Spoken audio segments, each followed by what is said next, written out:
Jane, welcome to Possible. I am so honored and pleased that we made this happen. Oh, I am too. Yep. So we're going to start a little unusually. I'm going to turn it over to our showrunner, Sean, as we've got a game for you and me called Name That Baby. He's going to play a few mystery sounds, and you and I will guess what animal it is. These are all vocalizations from young animals. Sean? All right, here we go. Let's warm up. Here's the first one. Goodness, that could be a crow or a parrot or Yeah, I was going for parrot. a lovebird or a Yeah. parakeet or You're getting very close because that is within the set, but this one, in fact, is a goat. A goat? A goat. All right, here's number Okay. 2. oh, we both fail. Yes, So, exactly. 0. So much for the goat. Next one.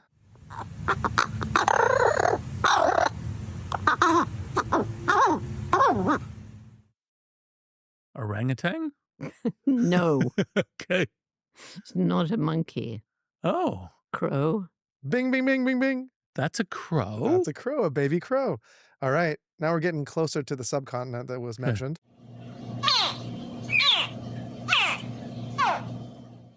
Well, that also sounds to me like a bird. Well, baby baboons can sound like that, but it isn't a baby baboon.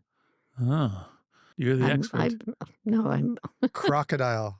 What? Crocodile? I would never even on the pink moon, I wouldn't have guessed. Yes. All right, very difficult. I don't know anyone who would get this. Anyway, thank you so much for trying that. We'll have another acoustic array for a later question. All right. Excellent. Hmm. So we started with my complete lack of knowledge of young sounds.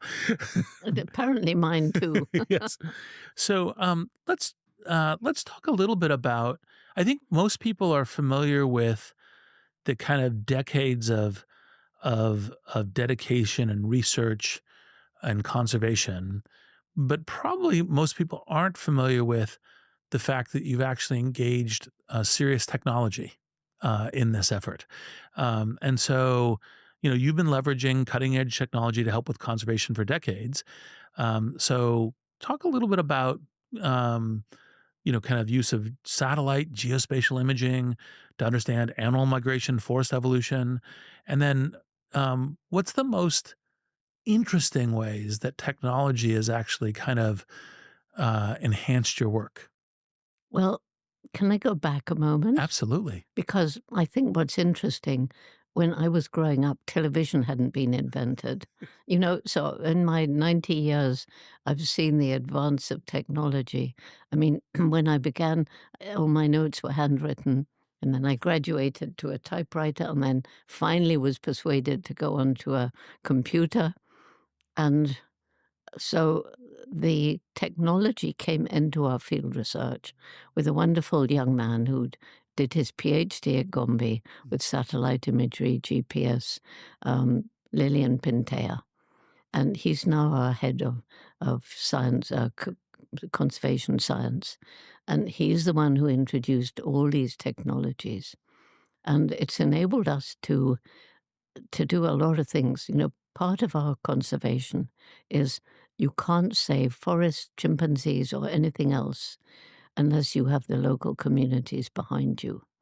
And it was when I flew over them in the mid 1980s, and what had been forest was bare hills. And it hit me that if we can't help these people find a way of making a living without destroying their environment, we can't save anything. And that began our Dakari program. And it started with just growing new food and scholarships for girls. And then Lillian came along and trained young people who volunteered to be forest monitors, to read iPhones or iTablets, to monitor the health of their forest so that it could be uploaded and visible to the village chiefs and so on. And, so then it just went from one thing to another thing. So it's just enabling us to do things now which I couldn't have dreamt of before. And what kind of like one or two of them has been the most surprising or magical for you in the use of technology for conservation for the local communities? Well, it's quite a few actually. The Mm, use of satellite imagery mm, to enable the villagers to make land use management plans and for the first time set aside areas for conservation, with the villagers approving of it. mm, Because thanks to satellite imagery, they understand the value of these mappings to show where when there's a lot of rain, you get landslides because people have been cultivating too steep slopes. But then, exciting for me was when drones came into the picture, and the drones could go and map areas that would take weeks to go on foot. And then I think even more exciting, the technology that allows you to not only look down at the species of trees, but measure the height and width of a tree and calculate how much CO2 it can store. mm. So these things are revolutionary. Camera traps, Yeah. fantastic.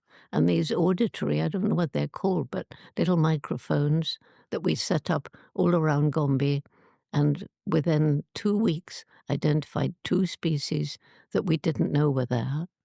The incredible team at the Jane Goodall Institute and Wild Mon, with funding from Google, used a super cool acoustic array to discover a brand new species of bush baby in Gombe National Park, Tanzania. Thomas's bush baby is a fascinating species of primate that's native to sub-Saharan Africa. Here's a clip from that super cool acoustic array where you can actually hear the call of the newly discovered bush baby.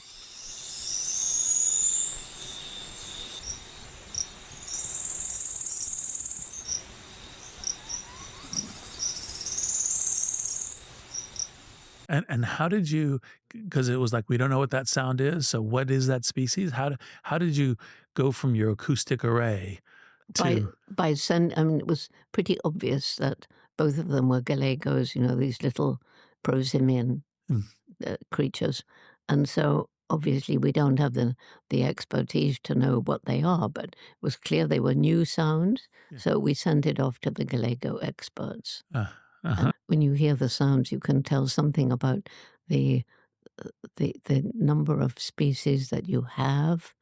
Probably AI would help you to find out if there's any communication between different species, mm. which is something that fascinates me. Something about the nature of the calls. Are they alarm calls? Are they friendly calls? That sort of thing.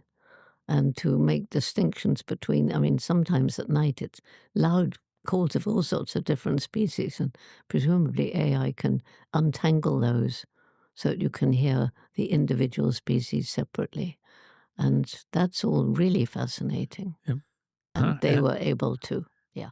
and in addition to acoustic arrays, have you been doing cameras and discovering different kinds of social behavior or We study chimps in 6 other African countries, mm, and it's been absolutely beneficial to studies, where the chimps are not habituated. yep. And we can through AI, we can actually, from the camera trap, from the images of the chimps, work out the individuals, which we couldn't do otherwise. I know nothing about or know very little about, the kind of the on the ground, never been to any of your conservation sites, but I know a little bit about AI. One of the things that I've thought about AI is you can like uh, pipe kind of through a camera and ask the AI to study for certain things and highlight certain moments and so forth. Like these are some of the things I was thinking about AI when I was thinking about your work. Has in what ways have you encountered at least what questions has it made arise for you? Well, I have to say that to start with, I was really scared of it. Mm, And in some ways, I still am, because in the wrong hands, mm, it can harm communities and individuals. And I've seen examples of that in some countries. And I'm really afraid this may come to the US at some point. But my son is a passionate advocate of AI, and he's always telling me, new things. So I've got a sort of idea as to how AI can help when it's in the right hands, and it's a tool.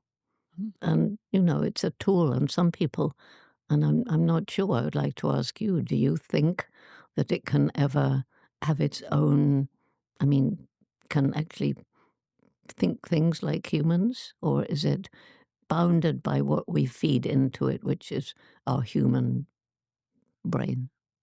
So, um, I think in one pattern, AI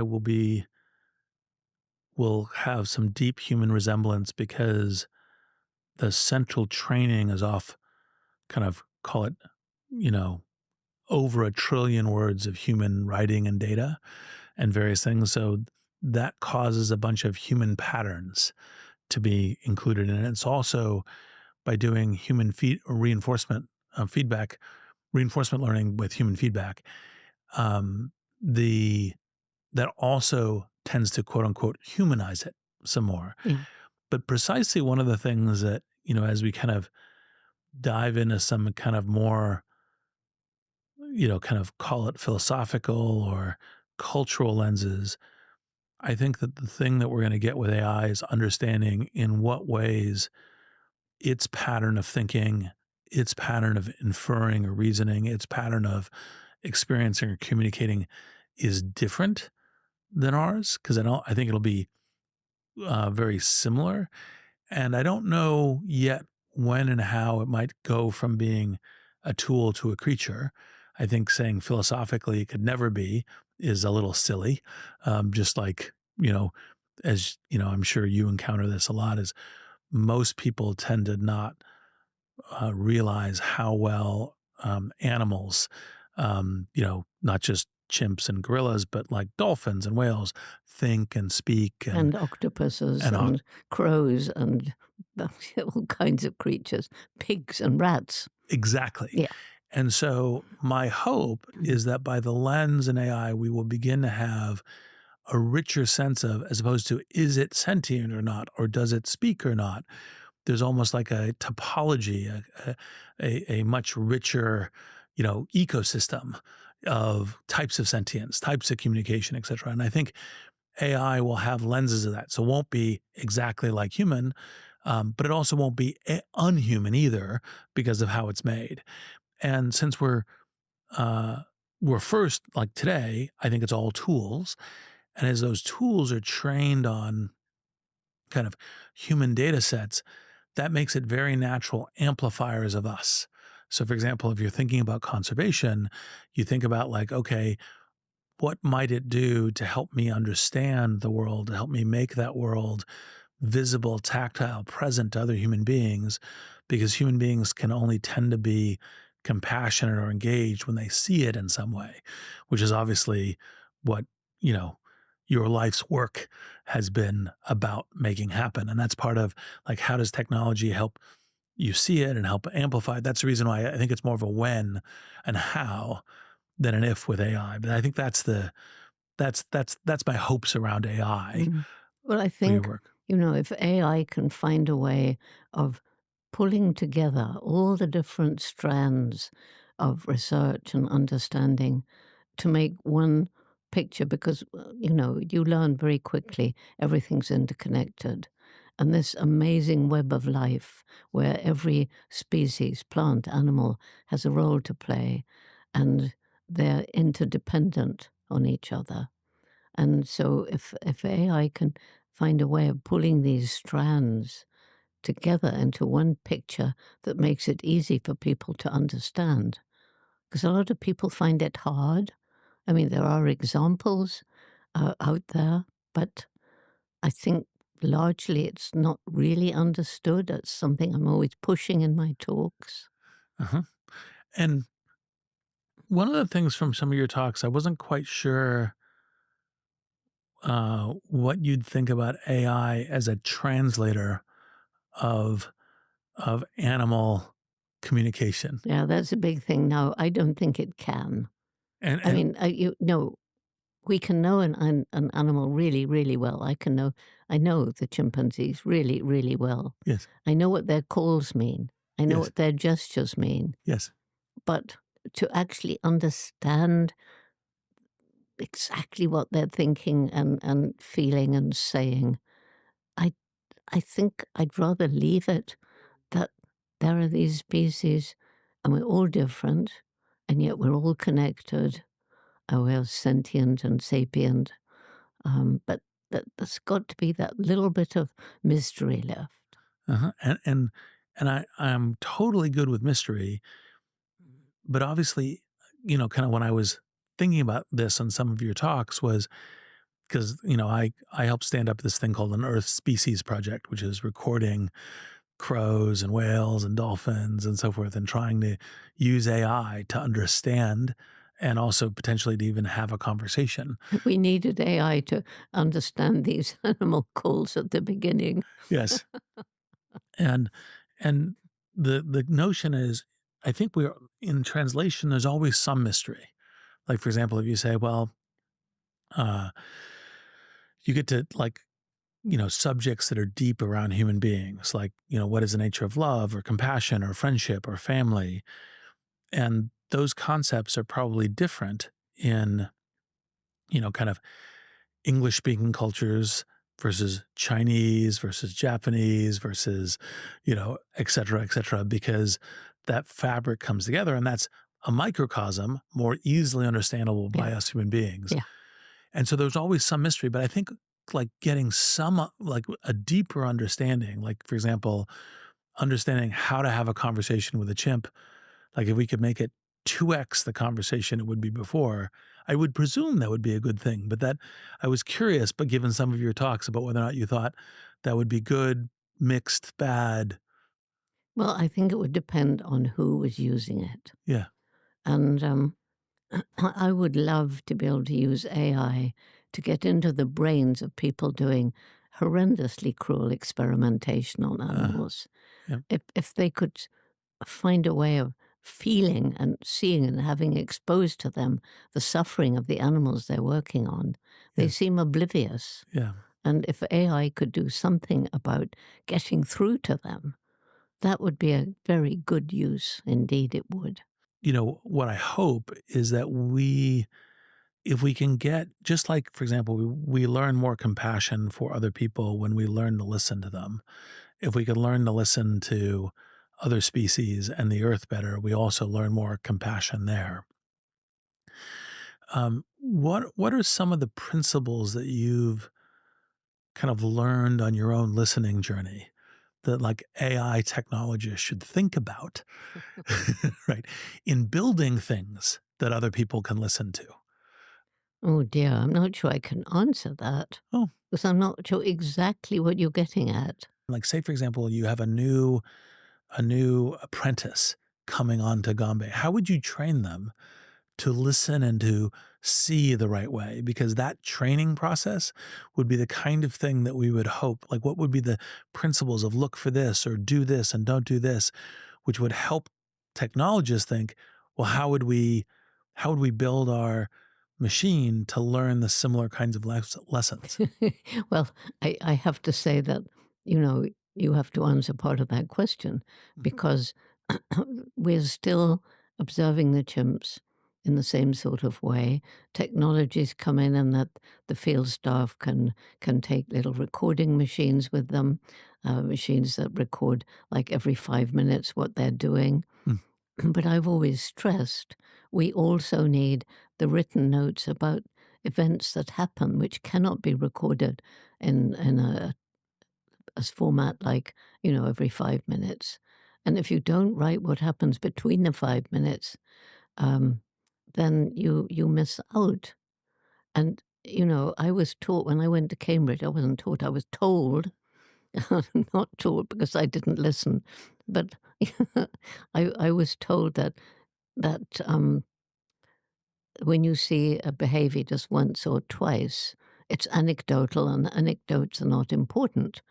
I totally disagree because I think an anecdote, something that's rare, can give you a feeling of how a species can Mm. behave. It gives you an insight into what they can do Mm.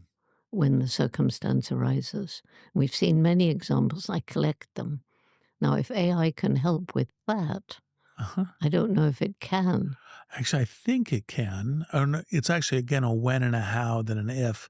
But my guess is even now, because you have these multimodal systems that can take in video. I philosophically or intellectually agree with you that it's actually, in fact, the very interesting lenses into um, some very unique behavior to discover what the worldview is or what the experience set Mhm. is. Mm. What were some of those anecdotes that kind of made you begin to realize that there were many more similarities with the chimps Them and us. than with us? Yeah. Yes. Well, there was one which I always remember very vividly, was when we were feeding bananas, Mm. and the chimps weren't completely habituated. Some were, but some weren't. And there was one very intelligent male who actually used his brains to become top ranking.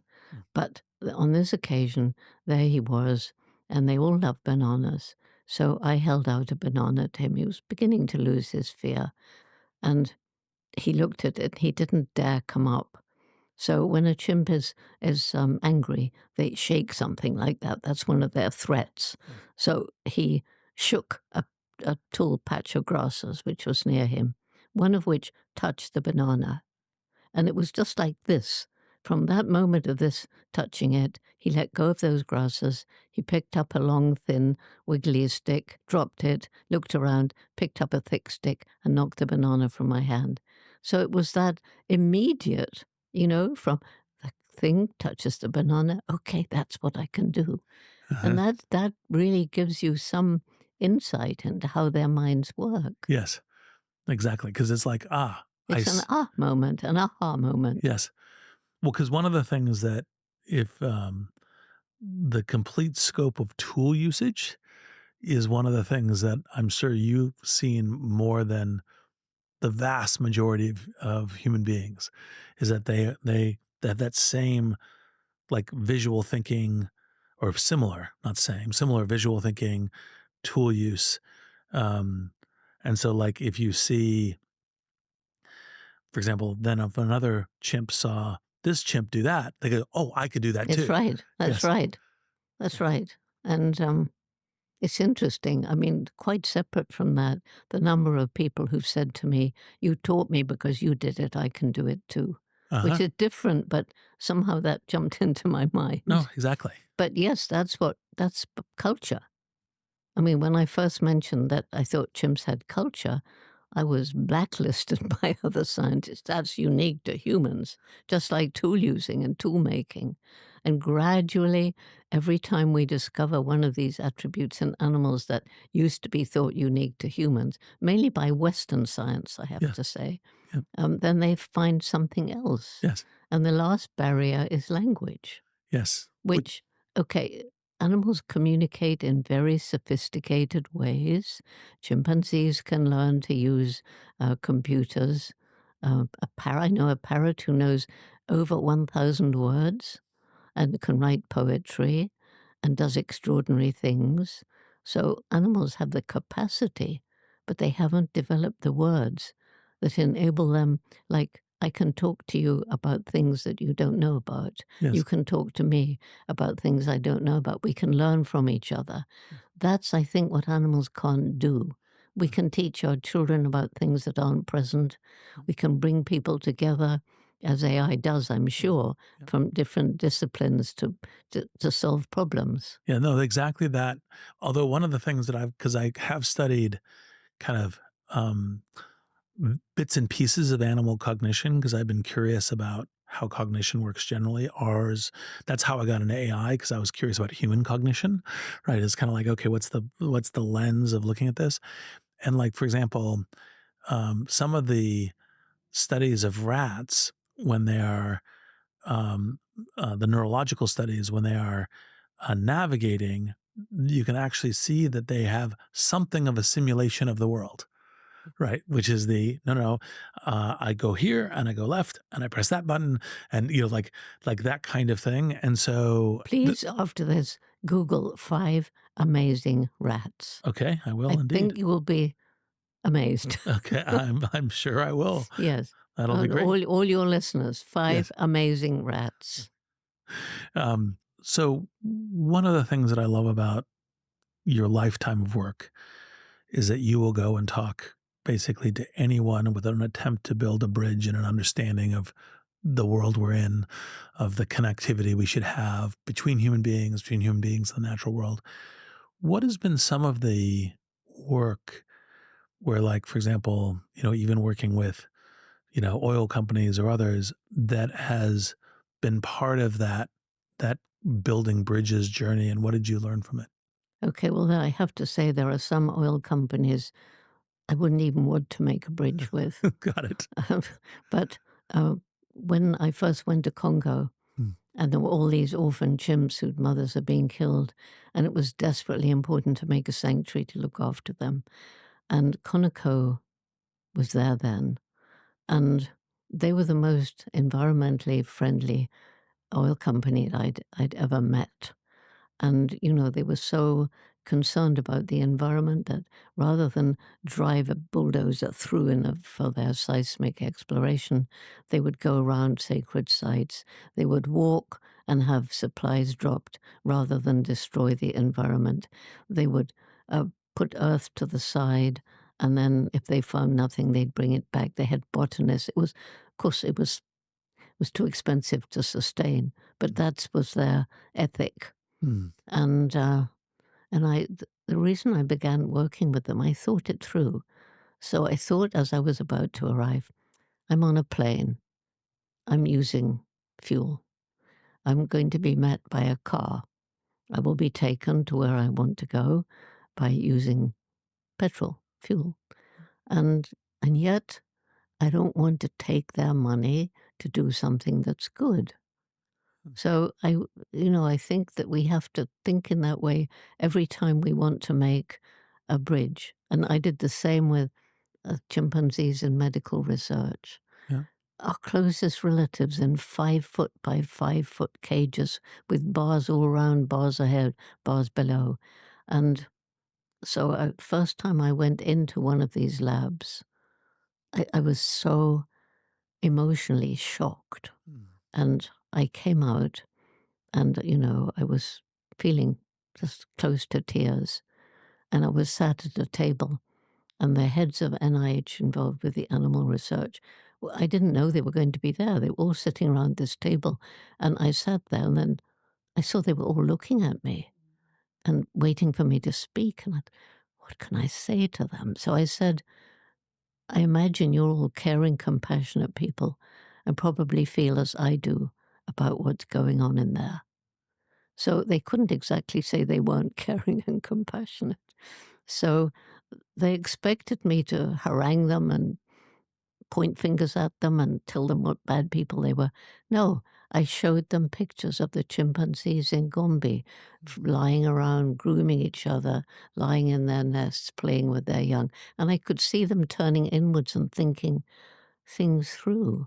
And, eventually with lots of other groups helping, the chimps are all now in sanctuaries. Yes, that's great. Actually, I recently saw a documentary about a chimp sanctuary in Louisiana, Yes, which is where like very large, and yes, it I've was. been there. So I have a quote from Dr. Leakey that I'd be curious your reflections on.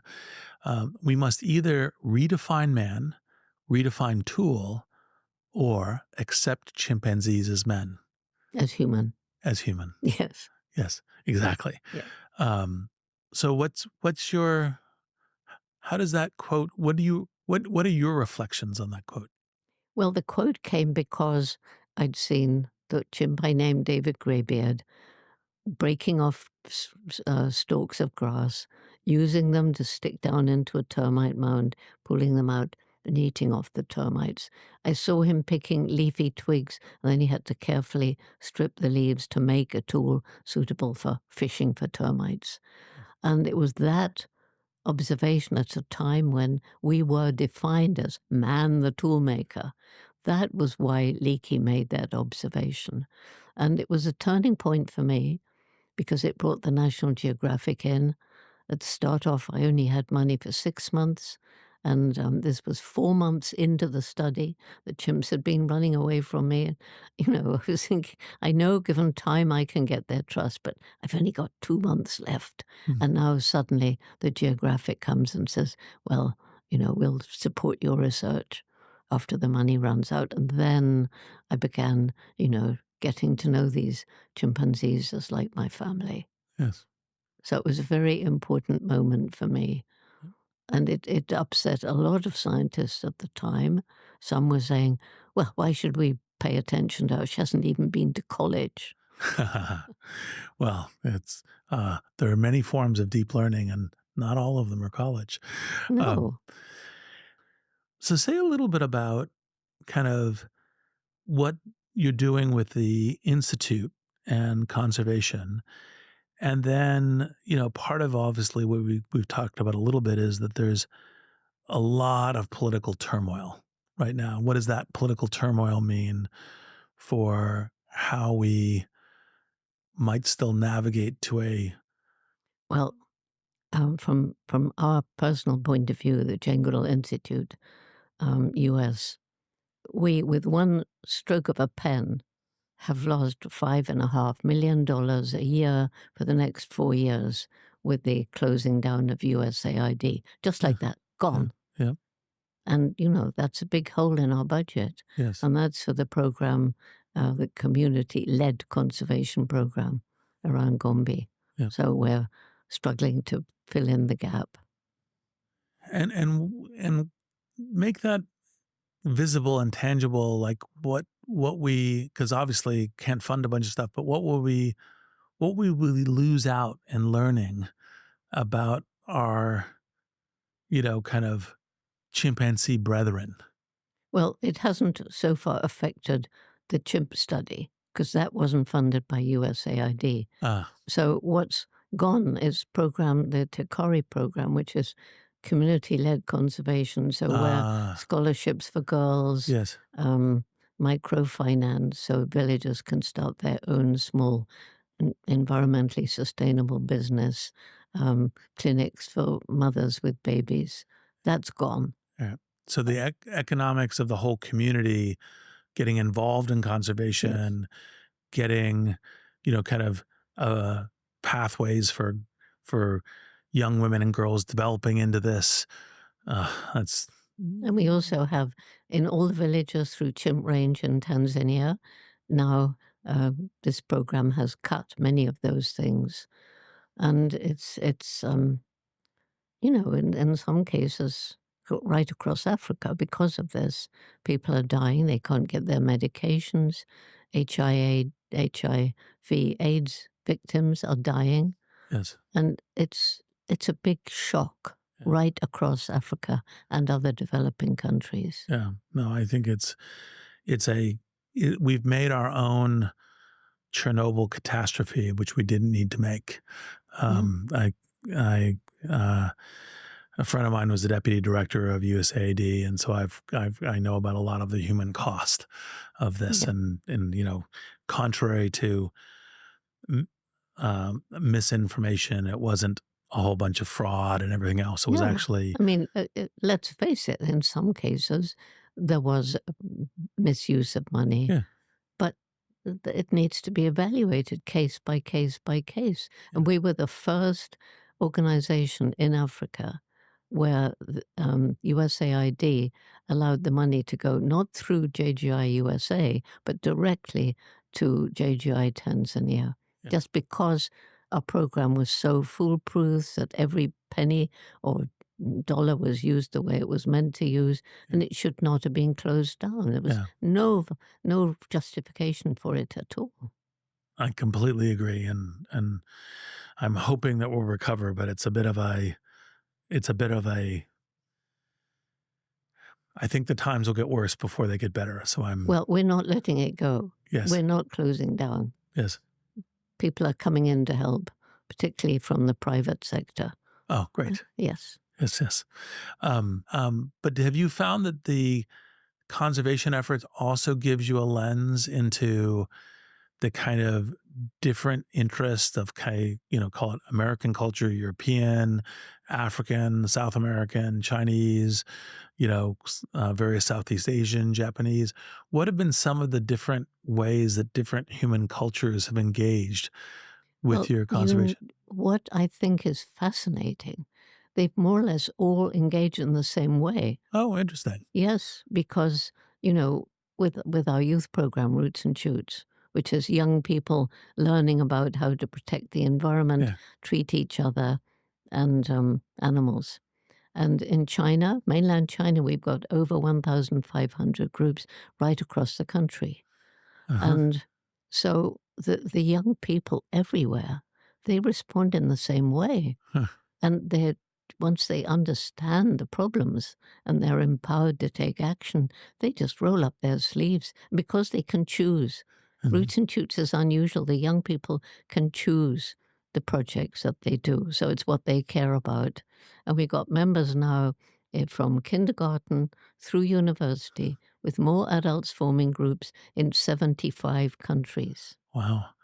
And have we gotten cross, country, cross society collaborations? Absolutely. We try to bring the young people together from different countries, cultures, Yeah. religions, and it's just grown naturally that Mm. the young people understand much more important than the color of our skin, our language, our culture.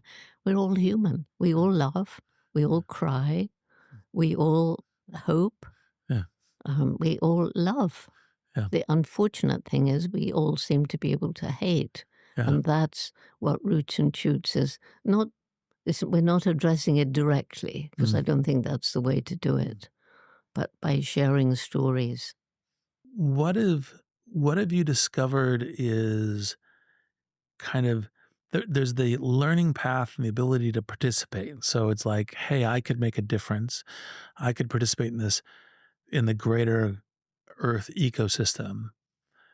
But what also starts getting shaped in forms of a culture that we might want to try to bring to into more mainstream human culture? Like what's the kind of like it's almost like if it's the Roots and Shoots, tribal pack, right? As big as it is, what would be the hope about how that would spread? Well, I think one thing that's spreading is Roots and Shoots. Its main message is that every one of us makes an impact on the planet every day, Mm, and we can choose what sort of impact we make. mm, And as that spreads, it's a way of giving people hope. Too many people look at the problems of the world and they get depressed, and of course they do. People mm, come to me and say, "Well, look at all that's going on. I'm one person. There's nothing I can do." And we have this expression, think globally, act locally. It's the wrong way round.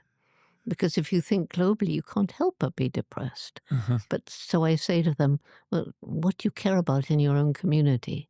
What is it that you dislike intensely? Is it waste? Is it the way we treat people? What is it? mm, See what you can do about that. mhm, Get your friends to help you. mhm, And then you find that you can make a difference. That makes you feel good. Then you uh, want to do more. uh-huh, And then you inspire others to do more. yeah, And that's my way, because my mission now is giving people hope. yes, Because if we lose hope, we become apathetic, we do yeah, nothing, we're yeah, doomed. yeah. The loss of hope is a self-fulfilling prophecy. Yes. Yeah, And we are at a crossroads now. yeah. Um, what would you say to I'll answer this question myself, but I want to hear yours first too, which is, we have, some large number of people listening to this podcast, all different countries, all different ages, a little bit more technologist, a little bit more business, but, broad range. What would you offer as kind of the reason to hold on to hope in these challenging times? Well, I sort of think I've answered it Yes. because, honestly, if people lose hope and become apathetic and do nothing, as I say, we're doomed. But also, if you lose hope, thinking of myself, there's times you can't help it when you feel depressed. Yeah. Um, Sometimes elections in different countries, and it is all around the world, make you feel depressed. But you mustn't let that last because it dooms your own who you are as a person. It means that you're going through each day unhappy, Yeah. and that's got to change. And I think the reason it works for me is A, I'm good at living in the moment, and B, I'm pretty obstinate. And I'm not going to let other people push me down. I'm going to jump up again. hmm The thing I would add, I love what you've said, and I think it is absolutely right. Is like if give up hope, you're it's a self-fulfilling negative prophecy. But I think also is to look at challenging times as the opportunity to to to show that why it's important you're here, why it's important you can make a difference. That challenge also gives you the opportunity to have meaning, to be real, to show that you can make a difference. And doesn't mean it's easy, doesn't mean it works all the time, Yeah. but it gives you that chance to be meaningful. The same joy of, hey, I could make a difference in this conservation is also I can make a difference in these difficult times. And so, convert challenge into the Mm. opportunity to be real, to be present, to be meaningful. So that's It- a different. I was talking to people in LA after those terrible Mm, fires, and it becomes very obvious if you look at terrible situations like that. It for some people it brings out some heroic streak in them that they didn't know they had, and they perform amazingly heroic deeds, which if you'd asked them maybe a little while before, they would have said, "No, I couldn't do anything like that." yeah. But it just the challenge, as you say, it's really important for people to find out who they actually are and what they're actually capable of. Yeah. And the challenge gives you the opportunity to be more than you think maybe you can be. What are some of the standout moments that if we look through the lens of young people connecting with the natural world that we as adults might remember? Right? Because I think part of what you're doing that's so good is start early, give that empowerment, give that vision of what's important. But um, but we all need to remember to see the world sometimes as a 5-year-old or an 8-year-old or a 12-year-old. What are some of the things that you've seen with that connection that we as adults should also see? Well, there's one, and actually it was a 17-year-old, Ah, mm-hmm, and he was African American from a very poor community. And we were having a Roots and Shoots gathering, and he was kind of forced, I'm not sure by who, to bring a few younger African Americans with him. He mm, didn't want to come. mm, And we had boats going out on the river, and we were taking the young people. And he was very grumpy, and, but he came in my boat, and we went past some swans, and he was looking at them like, oh my goodness. I don't think he'd ever seen a swan before. And then afterwards, we were down on the riverbank, and they had little nets, and they were scooping up from the mud, and they had a microscope, a technology again, and they were looking at this and seeing these little tiny wiggly things in there. And he was so changed that he actually invited me to talk at 3 schools where his friends went to school, because he was totally a different person.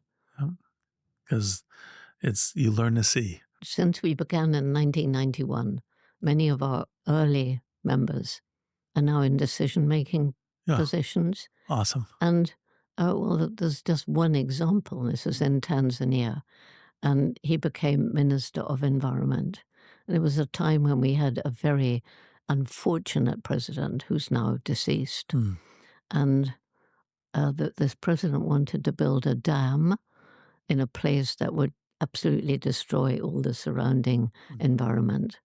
And he announced on the radio, and this was a time when people were being disappeared, mm, and he announced anybody who opposes this will face the consequences. So this minister stood up to him and said he explained that what would be the result. Luckily, he wasn't disappeared. He didn't lose his life, only his job. ah, But they're bringing with them the values that they gain Yeah. by working with each other in a global community. We call it a family, Yes. in 75 countries. Yeah. And young people have discovered they go to a completely new country, they're feeling homesick, they find a Roots and Shoots group, and they're immediately at home. What's the kind of order of magnitude, rough number of people in those 75 countries, total across all the 75 countries who've participated in Roots and Shoots? It's hundreds of thousands, Huh. Yeah. literally hundreds of thousands, because I said, there were, over 1,500 in Mm. China, Yes. and it began in '94. Uh-huh. So think of the number who've been through. Same in the US and many other places.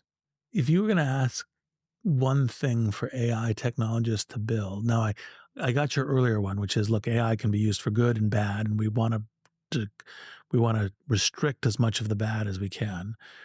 But in terms of your work in AI for good, what's the thing that you would most want to see AI technologists build that would help kind of your mission?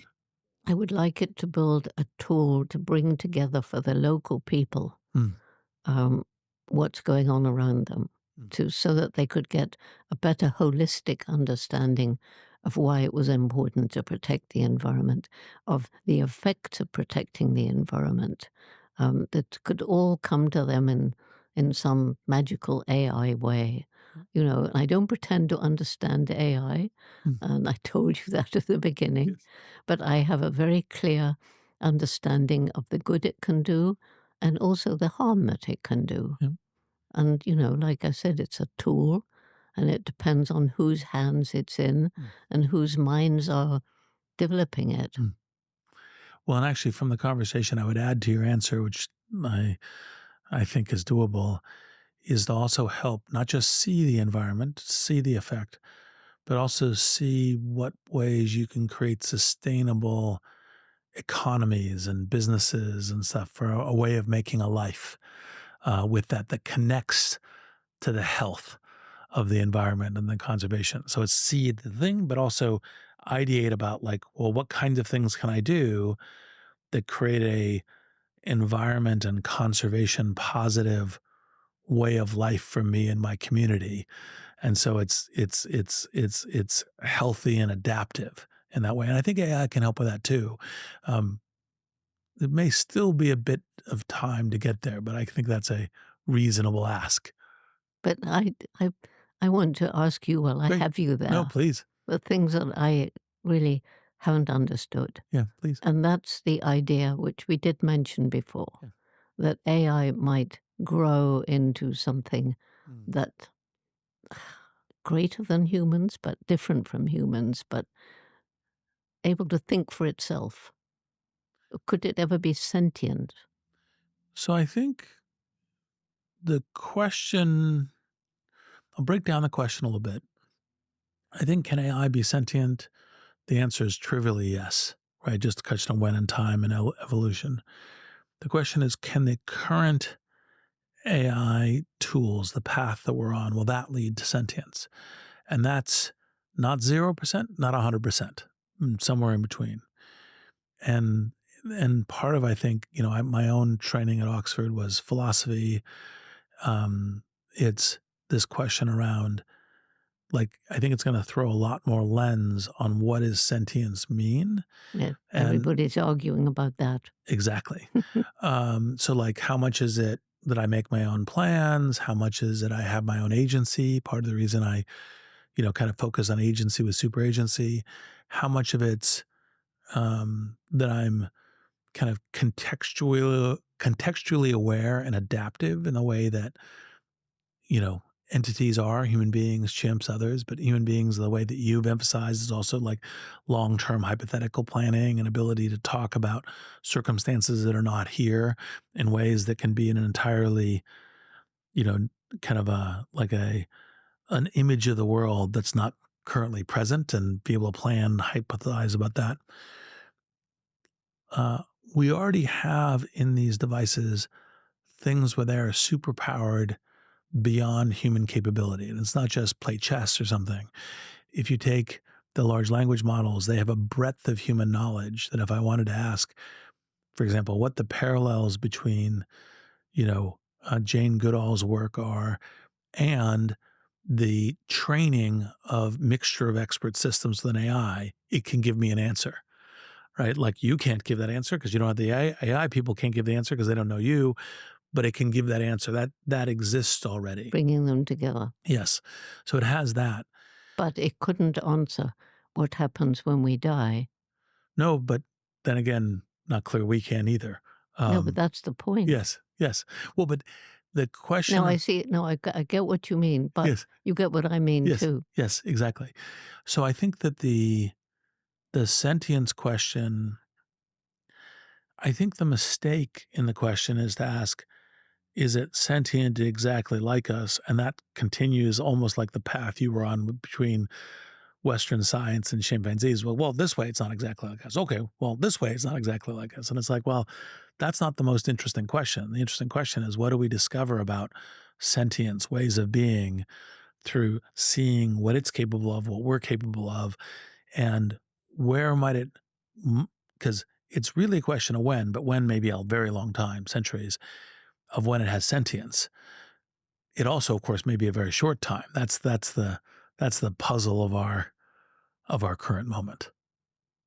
Uh, that's maybe a non-useful answer, but it's a contextual framework. But I go back to my son who's passionate about AI. I mean, he's grown up now.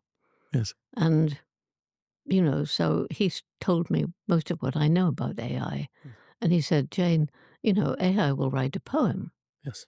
And he showed me an example that he told of AI to write a poem about, I can't remember what. Um, he said, I can write an essay. So the question I have here is that for children, and I also always already worried about this with Google and search engines and so on. What's it doing? I mean, I used to research a subject, going to the library, Mm. having this detective, going from one book and climbing up a ladder in a different corner and getting the results and writing an essay and feeling, really good about it. Now they can press a button. So Uh, what does it do? What when you add AI where it can write your exam questions for you?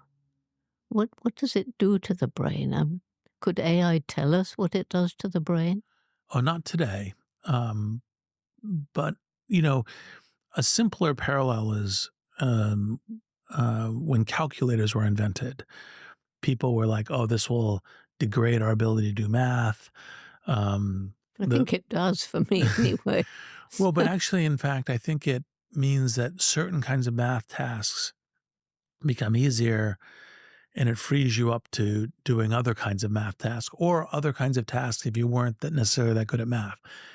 That's, I think, the parallel to the kind of amplification intelligence. Because my earlier book, Impromptu, was saying AI is amplification intelligence, it's human amplification.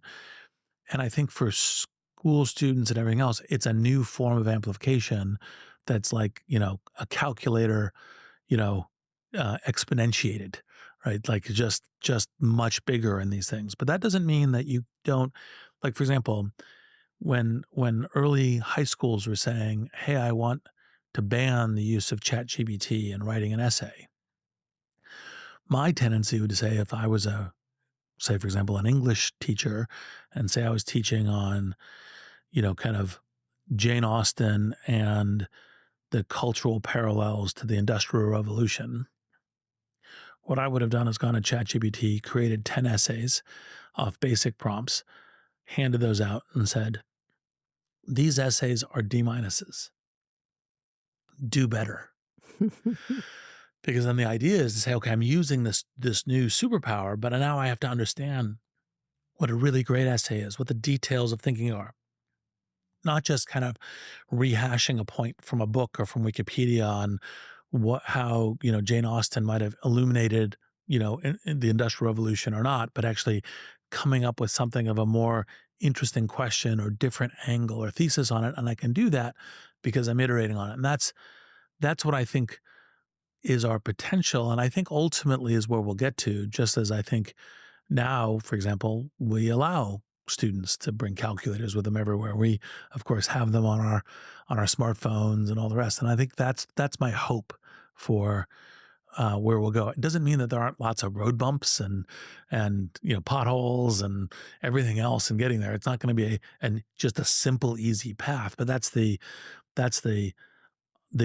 hopeful future that Okay. I'm kind of trying to steer toward. All right, I'm going to move to rapid fire. So we have 4 questions that we ask every guest just to have a kind of similar corpus. It doesn't mean you have to answer rapid fire. You answer however you like, however they inspire you. So the first question is there a movie, song, or book that fills you with optimism for the future? Well, I think Paul Hawkins' book, Regeneration, I can't remember the subtitle, and I gather that a film has been made based on that. Oh, awesome. I can't remember its name, but this regeneration is taking shape all over the world.